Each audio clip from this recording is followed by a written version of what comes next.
Good afternoon, everyone. I think I'm safe in saying that now. My name is Richard Twin. I'm Senior Policy Advisor at the UK Green Building Council. I know it's a bit of a Green Building Council loving at the moment. But I'm here to talk to you about the work that we're doing towards contributing towards the global Advancing Net Zero programme, and specifically around coming up with the definition for the UK market. Just a little bit about UKGBC to start with. We work across 5 areas in terms of trying to deliver a more sustainable built environment. So climate change is obviously one of them, but also waste and resources, nature and biodiversity, health and well-being, and well-being, socio-economic value for society. And of course, today we're talking mainly about the first one, but in all of these discussions, you can't let that get away from the other issues. You need to be considering them as a whole. So you need to bear that in mind when discussing all of these. Just in terms of who we are a membership organisation, the Green Building Council. We bring together about 400 members from across the building supply chain. There are a selection of them there, just to give you a bit of an example. But what I'm going to talk to you about today is the Net Zero Carbon Buildings Task Group. So this is a piece of work which is ongoing at the moment, and it's specifically about, and you might recognise this is exactly the same slide, it's about getting us towards that 2050 goal in the UK. So using the definition that's been set out by World GBC and the principles, we convened a task group of industry members who could work out the detail for the UK market. How does that practically translate into a definition for the UK? So we invited participants from across our membership. We brought together about 35 businesses, but we also have about 14 supporters as well. This project is about building consensus on what we mean by net zero carbon. It's not simply coming up with another report and then just throwing it on the pile and saying there's another contribution. Rather, it's about trying to say let's all agree what we actually mean by net zero carbon, because there are too many people talking about too many different things using the same words, and it's just too confusing for everyone. So we're trying to build consensus within the industry, and an important part of that is about bringing together all of these different industry organisations behind the same vision for net zero carbon buildings. In terms of the task group, it's quite a mammoth task group, but it's about trying to bring together perspectives from across the building value chain. We invited applications from across our membership, and needless to say, it was a very popular topic. So what we decided to do was to, from the task group, develop up some initial proposals which we put out for consultation.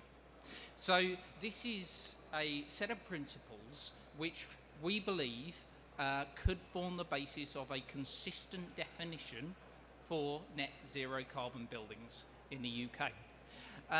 It's basically a set of principles around different areas, so looking at disclosure. You have to prove that you're net zero carbon if you want to say you are. Looking around energy efficiency, around renewables, offsetting, and whole life carbon as well.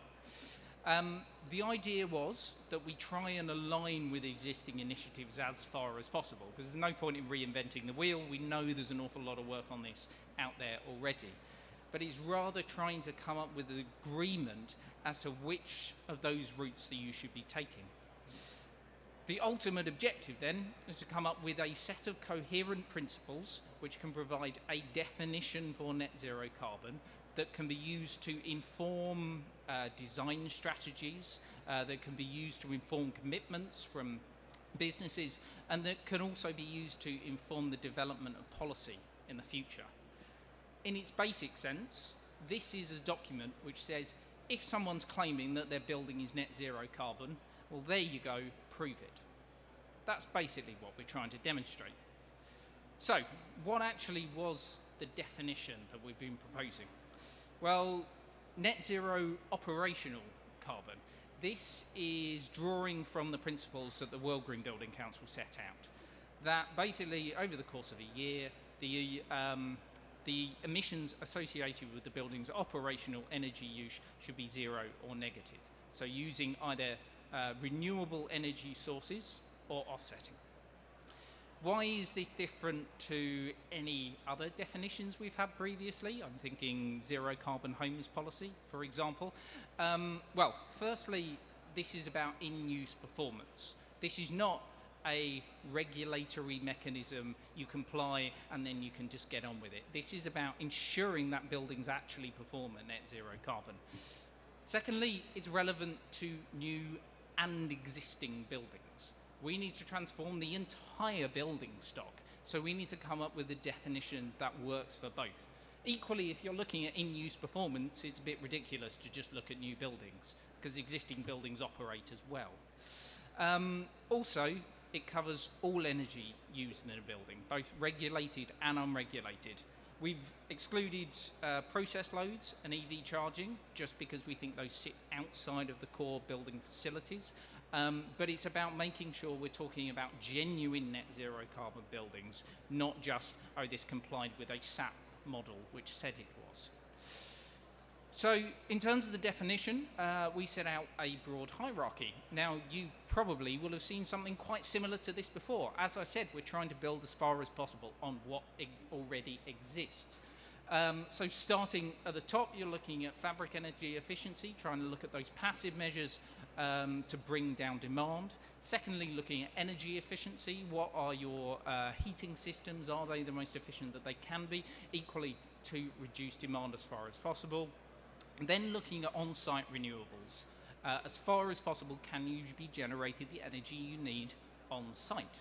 If you can't, and there are a lot of buildings that won't be able to do, that won't be able to cover all of their energy use from on-site renewables, then look at off-site renewables. And if you get stuck with a problem that means you cannot achieve any of that through demand reduction and through renewables, I'm thinking integrated gas heating systems, which are going to be very difficult, then you need to look at offsets, because we need an option for those buildings that are going to be particularly difficult to manage. And one of the most important things about this definition was it is about disclosure. This isn't just a case of saying, oh, we have designed a net zero carbon building, there you go. We've done all the calculations, believe us. This is a case of, if you want to say you're net zero carbon, you need to prove it on an annual basis, because that is what net zero carbon means. So it's about disclosure of energy use, energy generation and offsets, clearly on an annual basis, so that you can actually say your building is net zero carbon. So that's looking at the operational side, but we do know there is a big issue with whole life. And this is a discussion which is ongoing with the World Green Building Council as well. They're looking at work, doing work on this year, at how it aligns with their commitment and existing Advancing Net Zero programme. But I just want to shoot up this slide as an example of why this is important for new buildings in particular. You will see, you probably won't be able to read it, but you will see on the left a typical office building, on the right a typical residential building. The greyed out bits are the operational emissions, so from energy use, basically, of the operation of the building. The purple bits are whole life carbon, the embodied carbon. So the dark purple is your construction impacts, just from bricks and transport, actually building the building, and the lighter purple bit is from replacement rates, it's from getting new boilers, it's from maintenance, it's from renovations over the life cycle of the building. So this is a significant issue when we're talking about new buildings. Of course, so far our definition has just been talking about that operational bit, but we thought, well, we're going to need to address this, so we are looking at a two-tier definition. An operational energy use and a whole life carbon definition. This means that the amount of emissions associated with the construction and operation of a building in totality should be offset up to that stage.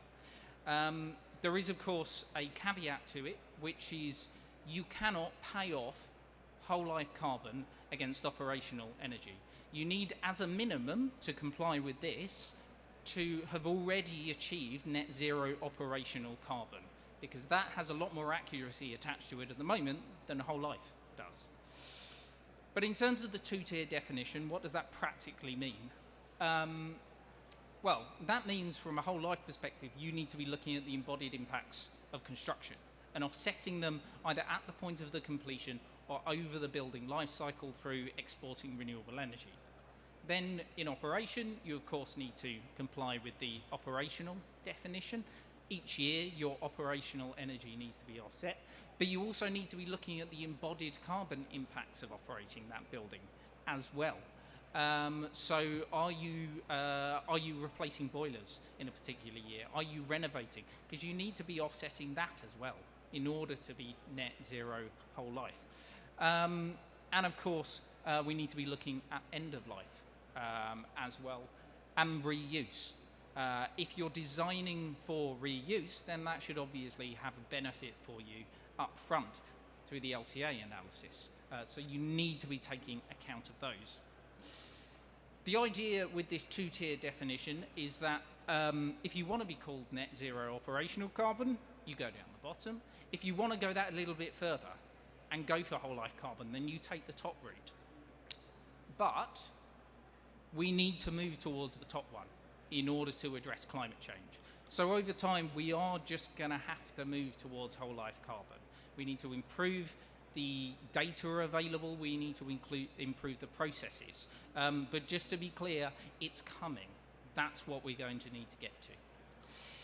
In terms of next steps, so as I said, we published a consultation on this. You can see details on our website. The final framework is due to be published on the 30th of April. We're not saying this is the carved in stone definition for net zero carbon. We're merely putting it out there and saying this is a first step in the right direction. Work with us to develop it further. And we want it to be a voluntary mechanism. We want it to be free to use for all industry stakeholders. So we want industry to pick this up through the net zero carbon buildings commitment. They want more clarity about what that actually means, so we're trying to provide that. Equally, integrate it into your working practices. The example of Integral is a great one about providing a net zero option when you're commissioned to design a building. Equally, there's a role for central government in this. There's an upcoming review of building regulations this year. There is a brilliant opportunity to start integrating better energy efficiency and operational performance into building regs. Equally, the clean growth mission to halve energy use from new buildings by 2030. Officials from government officials are observing our task group to try and make that link with the clean growth mission. So there are opportunities there, but equally at a local government level, what we're mainly talking about today, there are cities that are already moving on this. London have signed up to the commitment and they have said they want all buildings to be net zero carbon by 2050. Greater Manchester, just earlier this year, have said that they want all buildings to be net zero carbon by 2038. And they want new buildings to be net zero carbon from 2028. They have already included it in their draft spatial framework.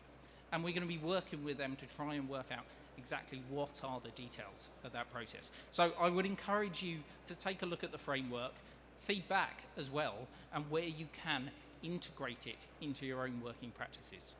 And I will leave you there. Thank you.